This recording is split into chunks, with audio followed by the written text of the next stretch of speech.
былайша айтқанда қақпан құрамыз, мылтық арқалап, 10 жасымызда мылтық арқалап өстік.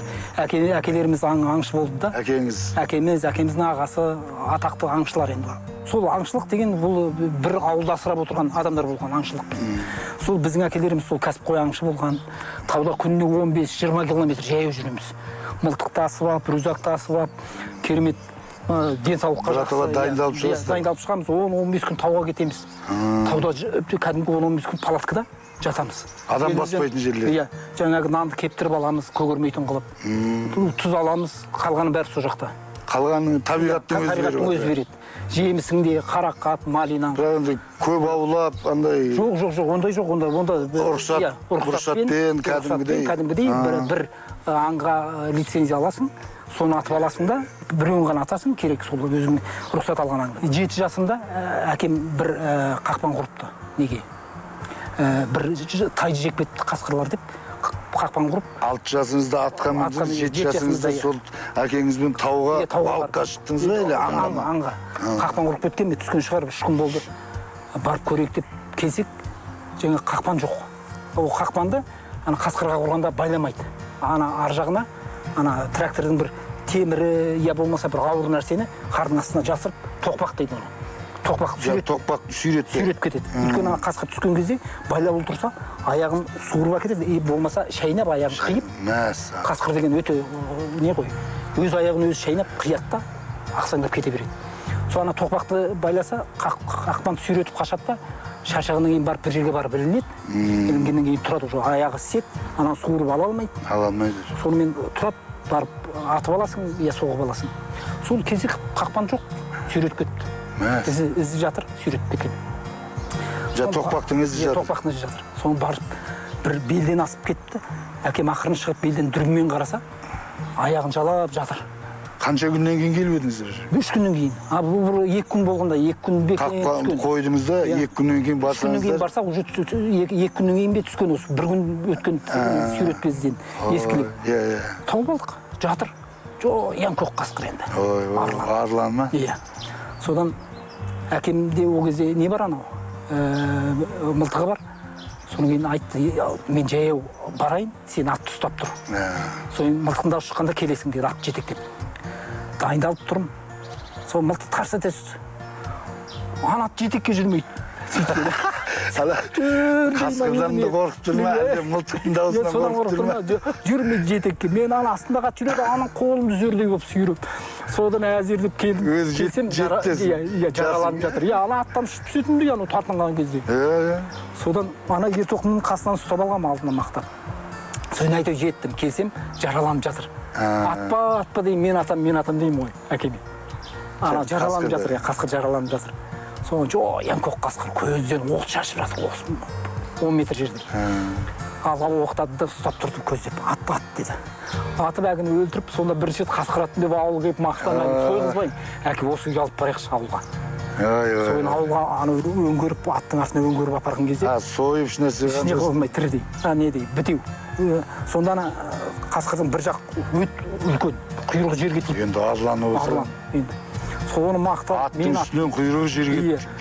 Мен аттым деймін ғой, мен аттым деп мақтанып барам ғой. Маңайда көршілер, кластастар бәрі жиналып бір абыройым өсіп, бір аңшы болып, өзімді аңшы сезініп. Мынандай заттарды да алып жүреміз. Қаз, үйрек ұшып бара жатса, ойнап әгілер шақыраңыз. Судың жағасында келіп. Судың жағасында келіп, қонат әгін көріп, қызықтап, ой деп, үйрек шақырасың. Құрбыларым ғой деп. Мынау қаздікі, анау үйректікі, иә. Соны әшейін. Мынау ше? Бала кезден сол, бұл үйректікі. Үйректікі? Мынадан бөлегім басқа. Иә. Солай шақырасың. Қаздікі, иә. Қаздікі, мынау? Соны қақпан ұрып қоямыз. Нағыз балық аулауға шығып, осындай табиғатқа шығып, демалып қайтам дегенде, арнайы киім киіп жүріп. Арнайы киім, арнайы дүние. Үйдің киіммен шыға салмайды ғой. Үйдің киіммен шықпайсыз. Өртті маса болады. Маса болады, мына былай киіп аласыз. Да? Болды, мына маса ештеңе жолай алмай, шіркей, әсіресе шіркей мазан алады. Сондықтан мынаны киіп аласыз да? Кеп, мына алдында бір жүріп алады. Жүре берсін, рахаттанып. Көңіл бөлмейді. Көңіл бөлмейсің. Ашуланбайсың да, рахат. Ал енді мына палатканың да әртүрлісі бар. Қазір енді технология деген керемет қой. Былай киіп көрсем, бұл көрінеді бәрі. Артынан, алдынан, барлығы да. Менде де мына арқамда сондай бар. Иә, сеткі бар екен, ә? Бар мекен бұда? Бұл сеткісі де бар екен. Сеткісі де бұлай ашылады екен, иә. ашылып. Замокпен. Иә. Дәл өзі. Ашылды ма? Жоқ, мұғырып жауып сатты. Бұлай қалады да, сонда бұлай. Иә. Солай киіп алады екен. Қандығын бұлай чүмелек қоятыны бар екен. Соның кейін дұрыс. Бұлай тұрып, бұлай... Иә, олай береді екес. Сонда шыбын-шіркейлер бұлай жан-жағына бәріне көріне береді екен. Соның кейін мына палаткалардың әртүрлісі бар. Жазық палаткалар бар. Башқа сетка, жазық палатка, салқын. Жел үрлеріне киіз үйдегідей, киізді бүйтіп көтеріп қоямыз да. Сол сияқты, анада асты сетка, массаж жеңіл кірмей. Желдеткіштің керегі жоқ. Иә, рахаттанып ұйықтай бересің. Табиғи, таза ауа. Қыста 3 қабатты палатка бар. Аю деген. Аю? Аю деген палатка 3 қабатты. Кәдімгі халық қойған батын или арнайы? Арнайы өзі фирма. Аю. Медведь дейді ғой. Аю деп. Белгілі ол. Сол жаңағы түтін шығатын нұржатының тесігі бар. Соның арнайы пеш бар, газбен жанатын. Газбен жанатын жағып қойып. Өйлерінде буржуйка дейтін едік қой, темірден жасап. Сол сияқты, тура сол сияқты. Бірақ та түтін бүйтіп өз технологиясы бар, түтін бірден шықпайды. Ішінен былай кетіп, одан кейін былай айланып барып, бірақ ана жылуды кішкене. Жылуды шашып, екіншіден мына палатка күймейді. Көрдіңіз бе, жылудың бәрі ананың ішінде қалады да, турбадан шыққанда мұржамен шығып кетеді. Мұржамен шығып кетеді. Сондай, соның спальник жататын нелері бар. Мынау қалың екен. Мынау қалың, мысалы үшін, мыналар 20 градусқа шейін мынаның ішінде ұйықтай беруге болады. Ал Аляска деген мықты-мықтылар бар, ол 40 градусқа шейін ішінде кәдімгі үйде жатқанда шешініп тастап кіріп ұйықтай береді. Біреулер мынандай киімдер, мен мысалы қараңыз, мынау енді табиғатпен келісіп тұр, бірақ мына киген сымым енді осыған кішкене маған арнайы мынандай міне түстес болсын десем, сізде арнайы мынандай камуфляж киеміз. Қалталары көп. Жаңа аңға шықсаңыз да қалталары көп, мынадан құрал саймандар кіре қоймайды. Бәрін әдемілеп жасаған. Мындай міне.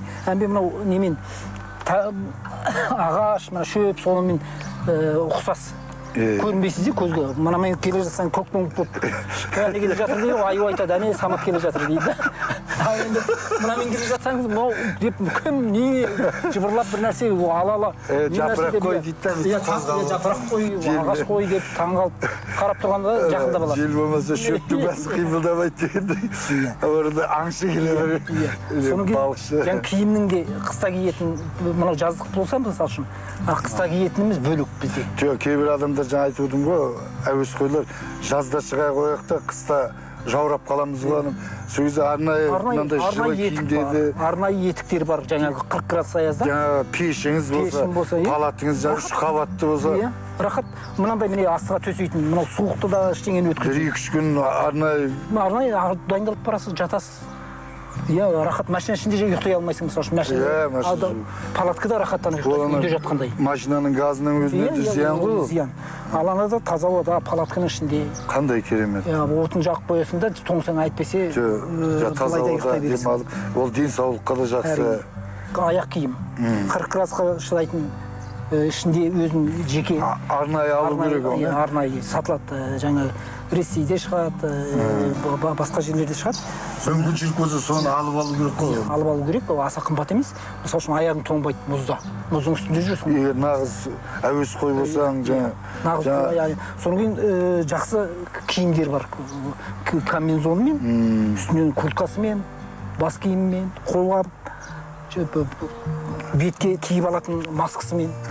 Қыста аязда тоңбайсың. Аязда жаңа бете бұрғымен тесікті тесіп, жаңа жалғыз тесік емес, одан жаурайда қоймайсың. Жаурайда қоймайсың, иә. Тесік тесіп, 20 тесік тесіп, жалал болып жүгіріп, оның бәрі кәдімгідей дене шынықтыру ғой. Ең қызық сол қысыққа мына мұздың астын балық аулаған өте қызық. Енді жаңа мынаған ұнағаны үйрек анда. Үйректерді шақырады екенсіздер. Жоқ, мен айтып отқан мынау Қақпан. Не қақпан? Мынау андағы енді бұл үлкен бұл түлкі, борсық, суыр. Жамнан тоқпаққа байлап қояды. Жоқ, мынау қазыққа байланатын қақпан. Бұл жаңағы іннің аузына құратын қақпан. Інге кіріп тоқпақ етсеңіз, інге алып кіріп кететін ана. Сондықтан мынаны жаңағы қазық қағып, я болмаса қасында ағаш өсіп тұрса ағашқа мықтап байлайсыз. Мықтап байлап. Содан кейін мынаны құрасыз. Бұл енді мықты қатты мынаны беріңіз. Мынау міне жаңа суырға неге құра беруге болады. Әйтпесе андатырға бұл қолмен құра беруге болады, бір қолмен. Бұл. Ана құрып қоясыз, мынаны былай құрып қоясыз. Кішкентай аңдарға. Аңы келеді де түседі. Жоқ, оны бір нәрсе салмайсыз. Бұған түлкіге құрсаңыз жаңағы жемтік салуға болады. Жоқ, ол енді бір тауықтың басын кесіп апарып қойып қоюға. Мынаны ашу үшін мынаны басасың. Бұл мынау андатырға. Бұл оңай құрылады. Бұл ондай емес, үлкен емес. Көрдіңіз бе? Мынау андатырға қойсаңыз оңай түседі. Мынау кіші, анау... Мынау одан мықтырақ. Ал мынау аяқпен бір көрек екі. Бұл жаңағы... Ал аю қақпан деген болады. Мына осы сияқты екі серпелді үлкен тістері болады бұлай. Оны екі жігіт құрады. Міне бар. Бұлай басып құрасыз. Көрдіңіз бе? Бұл жаңағы суыр әуелі қасқырды да ұстай береді. Егер дұрыс ұстап құрсаңыз, мұны астын терең қылып қазасыз астын. Аяқ түсіп кететіндей қылып. Жоқ, қалай басады? Сол ана ізіне, жолына қойып жолына құрасыз. Қоянға ізіне құрсаң жақсы түседі. Ана жүрген жолдарына ма? Иә. Қоянның жымы болады ғой, жым дейді. Жүретін жері. Иә. Соған құрасыз. Мысал үшін. Бір не жоқ иә бізде? Таяқ сияқты. Мынаны сындырып жіберді. Міне, келе жатыр, мысал үшін. Келе жатыр, басты. Аяқ қысып болады. Ана нелер тілдері, тістері жоқ? Тістері бар, ол аю қақпан. Тістері бар аю қақпан болады, оны екі жігіт серппесін қатты. Или бір жігіт болса, бір жағын серппесін басып тұрып байлап алады да, екінші жағын басып құрады да, соны кейін байлаған жоқ. Ол да аюдың жымына? Аюдың жүретін жеріне жемтікке құрады. Енді ашасыз. Жоқ, мынан басып тұрып, бұлай... Иә. Ашу керексің бе? Ана сойнан тілділесіз анаған. Мына жағын бұлай. Бас. Мынаған... Анаған іліну керек, иә. Мәне. Иә. Қолыңды байқа, қолыңды. Соны кейін мына үстінен басады. Мен астынан басып көрсетем бұлайынан міне. Бүйтіп мысал үшін. Мынаны үстінен басқан кезде қысады аяқ. Иә, ана күшпен бұлай қарай кетеді екен. Қысып қалады. Көп нәрсені үйрендім. Деуге ерте деп ойлаймын. Иә, жүзінде соны іс жүзінде көріп, енді мына аңшылық, кәсіп, балық аулық тәжірибе жаңа уақытысымен келе береді ғой, опыт керек қой. Оған тәжірибе керек, уақыт керек. Барасыз, қателесіп ұстай алмай қайтасыз. Біреу ұстап жатады. Сенікі де қармақ сол сияқты, бірақ ұстай алмайсың. Неге деп? Соны кейін үйренесің ақын. Соны кейін сен ұстап тұрасың, басқа бір ұстай алмай тұрады. Келіп ақыл сұрайды. Ақыл сұрайды. Ал енді мынау үлкен бір тәжірибе болды. Осы тәжірибені ары қарай жалғастырып, ертең балыққа барып, іс жүзінде көрсек, қалай қарайсыз оған Сәкен? Судың жағасында бұл бөлек. Келістік онда.